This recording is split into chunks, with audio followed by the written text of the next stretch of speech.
Derechos y Acción, un podcast de la Defensoría del Pueblo de la Nación. Producido y realizado íntegramente por el área de comunicación para compartir diferentes temas de interés general y del accionar de la institución. Conducen Estefanía González Isola y Fernando Almirón. Bienvenidos a los podcasts de la Defensoría del Pueblo de la Nación. Soy Estefanía González Isola y estoy junto a Fernando Almirón para compartir diferentes temas de interés general. La Federación Argentina de Enfermedades Poco Frecuentes, FADEPOF, es una organización civil conformada por organizaciones y grupos de pacientes y o familiares que trabajan con alguna enfermedad poco frecuente. Todos los miembros de FADEPOF son organizaciones sin fines de lucro. Actualmente, FADEPOF cuenta con más de 80 miembros distribuidos en la Argentina. Desde hace más de una década, FADEPOF trabaja desarrollando alianzas a nivel nacional, regional y global para mejorar las condiciones de nuestros miembros y sus pacientes, para promover políticas públicas destinadas a mejorar la situación de los 3,6 millones de argentinos y sus familias que viven con enfermedades poco frecuentes. Para hablar sobre el trabajo de la organización estamos en comunicación con Luciana Scatti Peñalosa, quien es directora ejecutiva de FADEPOF. Luciana también es presidenta de la Fundación Más Vida de Crohn y Colitis Ulcerosa, una de las ONG que integran FADEPOF. Hola Luciana, ¿cómo estás? Y muchas gracias por estar con nosotros. Es un gusto, un placer enorme como siempre. Luciana, para comenzar, ¿qué se considera una enfermedad poco frecuente? Bueno, la ley 26689 es una ley nacional, ya tiene más de 10 años en nuestro país, las define como aquellas enfermedades que tienen una prevalencia de 1 en 2.000 habitantes. Esto es importante para que la gente conozca que toda aquella enfermedad que tiene este nivel de aparición bajo en la población está catalogada dentro de las enfermedades poco frecuentes. Si bien hace ya más de un año en nuestro país hay un listado oficial que determina una a una cuáles son esas enfermedades para que la gente pueda conocerlo, y por supuesto es una gran tarea el hecho de actualizar, ¿no?, ese listado en nuestro país para que la gente pueda verse reflejada y obviamente impacte en el derecho que otorga la ley 26689. ¿Cuántos tipos de enfermedades poco frecuentes existen, o por lo menos están catalogadas dentro de lo que vos decís, y simplemente también van apareciendo nuevas, ¿no? Sí, exactamente. Gracias al avance de la ciencia, cada año aparecen nuevas entidades específicas clínicamente definidas.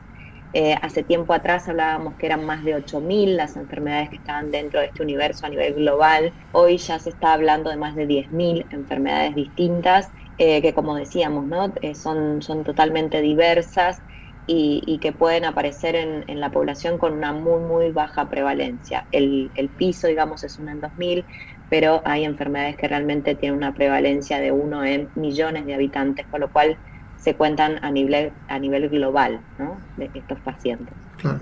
Y Luciana, ¿cuántas personas sufren hoy esta enfermedad poco frecuente en el país y cuál es el porcentaje a nivel mundial? A nivel mundial se estima que aproximadamente el 8% de la población tiene alguna de estas enfermedades, o por lo menos a lo largo de su vida va a tenerla. Cuando nosotros extrapolamos estas cifras a nivel país, estamos hablando de los 3,6 millones de habitantes, ¿no?, que estimamos que están distribuidos en las diferentes provincias de nuestro país y que están hoy viviendo con alguna de estas enfermedades. ¿Y cómo puedo saber si mi enfermedad es poco frecuente? Bueno, esto es el gran desafío que tienen estas enfermedades. Claramente es una consulta constante con los especialistas. Nosotros llegamos a esta frase de decir que cuando hace mucho tiempo que uno está recorriendo consultorios y diferentes médicos para saber cuál es la dolencia que uno tiene y no se llega a un diagnóstico certero, muy probablemente tiene que sospechar de que se trate de alguna de estas enfermedades, con lo cual es el derrotero, digamos, del descarte de otras enfermedades que, por supuesto, por la sintomatología el médico quizá las piensa primero, pero que si esto persiste a lo largo del tiempo, tiene uno que pensar que se pueda tratar de alguna de estas enfermedades, y hay que seguir yendo al médico, seguir con una consulta orientada, ¿no? Esto también es importante que la persona centralice, digamos, la consulta con un clínico, con un médico de familia, y que este sea el que pueda ir derivando a los diferentes especialistas para ir descartando algunas sospechas de otras enfermedades. Y Luciana, ¿qué cobertura me proporciona mi obra social o prepaga si tengo diagnosticado una enfermedad poco frecuente?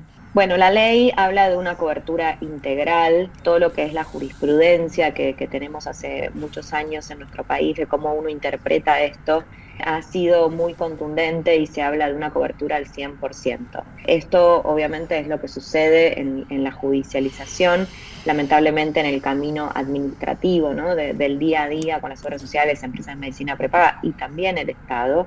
Esto en la práctica se hace muy difícil, ¿no? En muchos, lamentablemente, todavía omiten la existencia de esta ley y todo lo que tiene que ver con la cobertura. Pero, vuelvo a insistir, existe una ley nacional, está vigente y todas las provincias deben respetarla, con lo cual todos los organismos o los efectores de salud deben remitirse a esta ley que en nuestro país, digamos, que da cobertura integral a la salud de estas personas.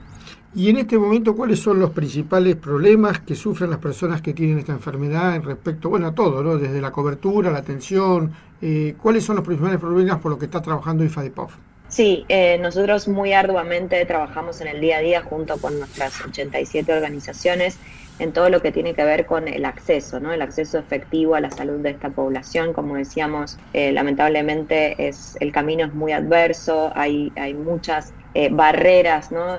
que hacen de que los tratamientos, en los casos que los haya, se puedan sostener en el tiempo, y esto es indispensable para esta familia. Así que este es el mayor desafío, ¿no? Una vez que uno atraviesa esa odisea diagnóstica y llega a ese diagnóstico certero, después viene todo este otro camino muy adverso, de que es el acceso efectivo, no solo a los tratamientos, sino también muchas veces a los estudios específicos, ¿no? Que requieren estas enfermedades para seguir primero el diagnóstico, pero también hacer un seguimiento y control de cómo está llevándose a cabo ese tratamiento. Estaba leyendo que para lograr un diagnóstico certero pueden tomarse entre 10 y 30 años y que 4 de cada 10 personas reciben al menos un diagnóstico errado en el proceso. Esto también hace que cada vez se dificulte más el tratamiento, ¿no?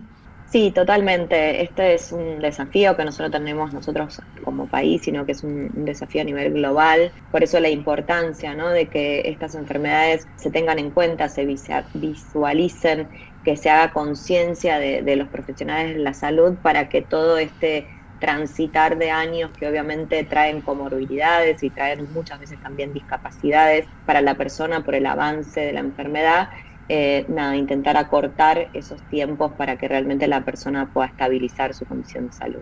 Luciana, si tengo una enfermedad poco frecuente, ¿puedo sacar un certificado único de discapacidad?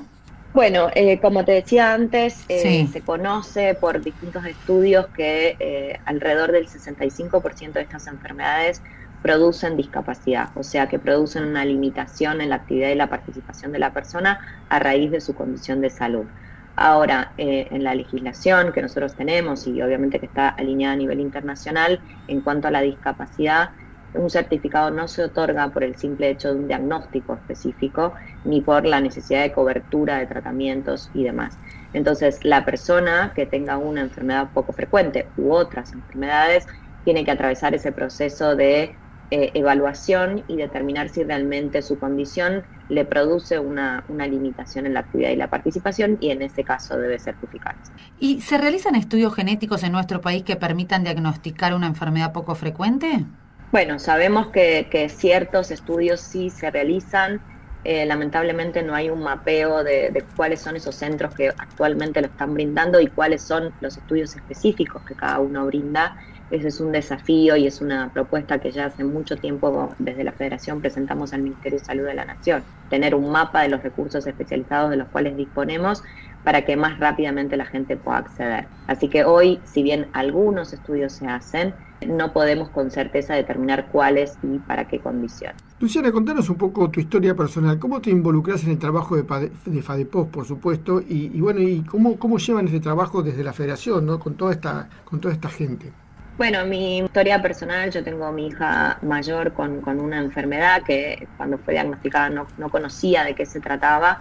Después, en el descubrir, ¿no? que muchos transitamos en este camino, conocí que era parte de una enfermedad poco frecuente, y a partir de ahí me involucré para poder ayudar a la comunidad. Ese es el trabajo también que hacemos todas las organizaciones que componemos la Federación, y que la Federación también hace para ayudar a que estas organizaciones puedan brindar el mejor soporte, contención y orientación a estas familias de cada una de las comunidades de enfermedades poco frecuentes.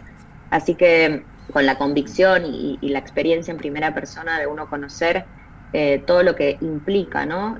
Un desafío de una condición, ver vulnerada la salud, pero además de una condición que pocos conocen, que pocos recursos hay en el país. Así que ese fue mi objetivo, ¿no? De poder contribuir para que esta realidad pueda cambiar, obviamente para mejor, para toda la comunidad, y desde ahí trabajamos muy arduamente desde la Federación para darle las herramientas, fortalecer, capacitar, potenciar el trabajo de cada una de las organizaciones que conforman la Federación. Muy bueno, Luciana. Bueno, y para finalizar, ¿cuáles son las formas en las que se pueden comunicar con ustedes y colaborar? Bueno, a través de nuestras redes sociales, ahí pueden @FadePof, pueden encontrar la información, vincularse con nosotros, y por supuesto también en la página web, que es www.fadepof.org.ar. Ahí también la gente puede, en el área de miembros, de poder poner la enfermedad que tienen, y entonces la información que obtendrán es de la organización específica que se dedica a esa enfermedad, para que rápidamente puedan tomar contacto y, como decíamos, ¿no? Unir las partes, la persona con la organización individual que conoce, que sabe, que tiene mayor información, y en el caso que no lo hubiera, ahí nosotros sí, como federación, intentar dar soporte a la necesidad que la persona nos plantee. Perfecto, Luciana, un placer como siempre conversar con vos, y muy buenos tus conceptos. Gracias, el placer es para nosotros siempre tener este vínculo y esta conexión directa con la Defensoría del Pueblo, que ustedes también hacen un trabajo muy importante para toda la comunidad en la defensa de los derechos de estas personas. Muchas gracias, Luciana. Hasta luego. Los esperamos la próxima semana en una nueva emisión de Derechos y Acción. Muchas gracias por escucharnos. Los esperamos en una nueva emisión de Derechos y Acción.